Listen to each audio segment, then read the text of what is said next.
Olá, meu nome é Roberto, esse é o Primeiro Contato e essa é a minha crítica de Duna Parte 2. Eu acabei de sair da cabine de Duna 2, muito obrigado Pascoal, do Duna Hacks. Graças a ele conseguiu uma reunião de todos os Fremen, todo mundo que é fã de Duna. Então foi uma mistura ali de pessoas que nunca leram livro, outras pessoas que já têm familiaridade com o livro. Então foi bem interessante ver a reação de todo mundo saindo, porque isso tá ligado um pouquinho com a minha crítica e os meus comentários do filme. Já fiz uma crítica aqui sobre Duna, eu gostei do primeiro filme, eu acho o filme muito legal para estabelecer o universo de Duna, porque esse é um filme que ele tem várias tarefas. A primeira tarefa dele é ser melhor do que o filme do David Lynch. A segunda tarefa, ele tem que conquistar novos fãs. E a terceira tarefa, ele tem que agradar os fãs do livro. Algumas dessas, pra mim, não são necessárias serem feitas, mas com certeza estão nas intenções do Villeneuve. Dá pra você entender muito melhor isso no primeiro filme. E desde o lançamento do primeiro filme, até mesmo na minha crítica, você consegue ver que o meu maior problema com o primeiro Duna era exatamente que o Villeneuve era muito fã. É fã até demais. Ao ponto de que às vezes ele comprometia um pouco a visão dele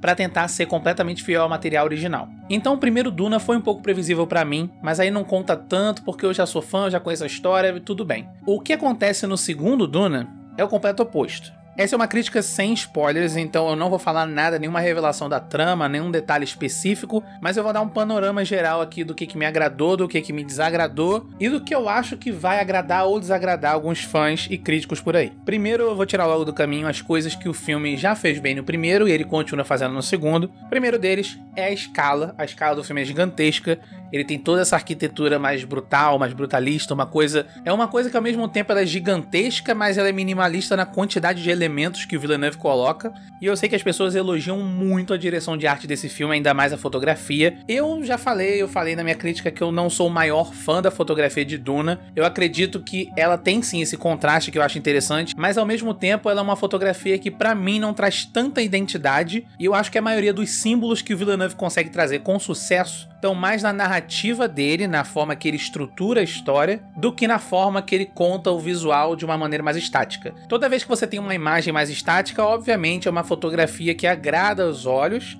mas ela não diz muita coisa pra mim. Mas quando o filme tá em movimento, ele realmente tem toda uma narrativa que é bem interessante, que é uma coisa que eu vou elogiar bastante aqui, aí o filme tem sucesso. E esse é o meu primeiro grande elogio. Eu adoro que o Villeneuve começou a fazer uns paralelos narrativos entre o primeiro filme e o segundo. Tem algumas coisas que ele estabelece no primeiro filme que você vê como um fragmento de memória ou de consciência, e isso retorna no segundo filme, mas como parte da trama, não é mais só um elemento fragmentado que parece aleatório. Eu acho que o uso dessa técnica ela é muito mais interessante para fortalecer a história, porque para mim o tema principal de Duna são esses paralelos entre poder, fé e alguns personagens ali que têm um drama bem similar. Ao mesmo tempo que eu tenho esse problema com a fotografia, eu entendo quem gosta, mas eu acho que a maioria dos elogios tinham que ser realmente pro design de produção, porque a forma que a arquitetura, as máquinas, o figurino, as naves, as armas, tudo isso interage com aquele universo e constrói dentro daquele universo, eu acho que é o ponto alto do visual de Duna. Enquanto no primeiro filme eu não sentia muito aquela sensação de que Duna era um planeta alienígena, parecia só um deserto, nesse segundo o Villeneuve passa uma sensação diferente, uma coisa mais alienígena, porque não só por conta do design das naves, mas também a música do Hans Zimmer combinada com a forma que ele desenvolve o universo de Duna. Por falar na música do Hans Zimmer, ela tá a mesma coisa do primeiro, ele tem algumas trilhas novas e ele mescla com algumas da primeira parte para poder criar um drama principal ali entre os personagens. Drama esse que eu acho que foi muito melhor trabalhado no segundo filme. O primeiro, obviamente, era muito mais feito para estabelecer aquele mundo, os conceitos, os termos e tudo mais. Esse segundo, ele foca exclusivamente no drama e na ação, que é exatamente o que eu acho que o Villeneuve não trabalhou tão bem no primeiro. Não estou dizendo que não tinha, mas eu acho que ele não trabalhou com tanta liberdade quanto ele trabalhou aqui. Era meio que esperado que a Zendaya ia ter um papel maior nesse segundo filme. Eu gostei muito da forma que o Villeneuve trabalhou a personagem dela aqui, a Shani, e a gente vê finalmente colocada em prática a dinâmica entre a Zendaya e o Timothée Chalamet, que faz o Paul Atreides, o protagonista. Essa parte 2 traz muito mais núcleos dramáticos do que a primeira. Uma delas que eu acho que foi uma extensão necessária foi as Bene Gesserit, que que no primeiro filme elas são coadjuvantes e até nos livros elas são um pouco mais misteriosas, elas não tomam tanto à frente do livro, pelo menos nos 3 primeiros livros, depois disso elas já têm um papel maior, e isso pode ter ligação com uma possível série que vai sair focada nelas no futuro, na HBO, Max, eu não sei qual que é o nome do streaming hoje. A adição do Christopher Walken e da Florence Pugh, que estão interpretando ali o Imperador e a Princesa Irulan, respectivamente, eu acho que foram eficazes. Assim como no primeiro filme a gente teve a Zendaya, a Shani, ela funcionando mais de uma forma introdutória, aqui os dois também estão num formato mais introdutório, provavelmente eles vão ter um papel maior no próximo filme. A gente vai falar disso melhor na live de spoilers, porém, a minha dinâmica dramática favorita do filme é exatamente uma que a gente não vê sendo construída literalmente com os dois personagens ali, ela é construída separadamente.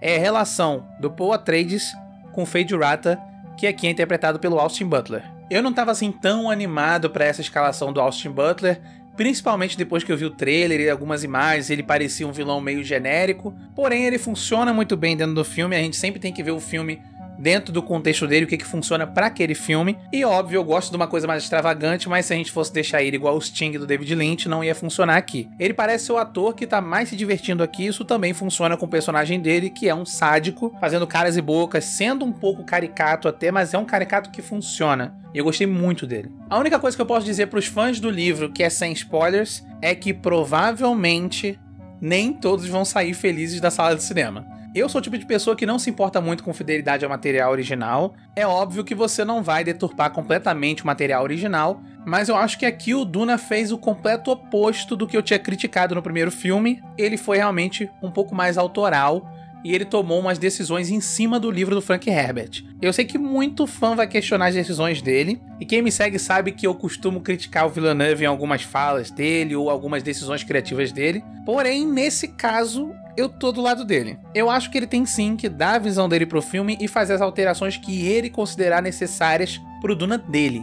A forma que ele quer contar o Duna dele. E eu acho que isso foi o mais engraçado da sessão, porque antes de entrar já tinha gente falando que eu ia ver o filme e não ia gostar porque eu vivo reclamando do Villeneuve. Quando terminou o filme, eu saí o maior defensor do Villeneuve. O Villeneuve, ele finalmente entrou aqui com uma veia autoral que ele tava precisando, que eu sinto que faltou no primeiro. E pela primeira vez, ao contrário do que aconteceu no primeiro, que eu meio que já imaginava que fosse acontecer depois, eu não tenho ideia do rumo que ele vai dar pra Duna 3 e eu amei isso. Eu adoro quando o filme ele me deixa sem ideia do que vai acontecer. Duna parte 2 ele aumenta tudo que foi estabelecido no primeiro filme. Na verdade, eu acho que vale a pena você assistir o primeiro logo antes, porque vão haver, como eu mencionei, alguns paralelos visuais que com certeza você vai aproveitar melhor se tiver acabado de assistir o primeiro. Então, se você é muito fã de Duna e gostou do primeiro filme, você provavelmente vai gostar desse, mas se você for um daqueles fãs mais fervorosos do livro do Frank Herbert, talvez você torça o nariz para uma decisão ou outra. Para mim não me incomodou, mas se você é fã apenas do primeiro filme,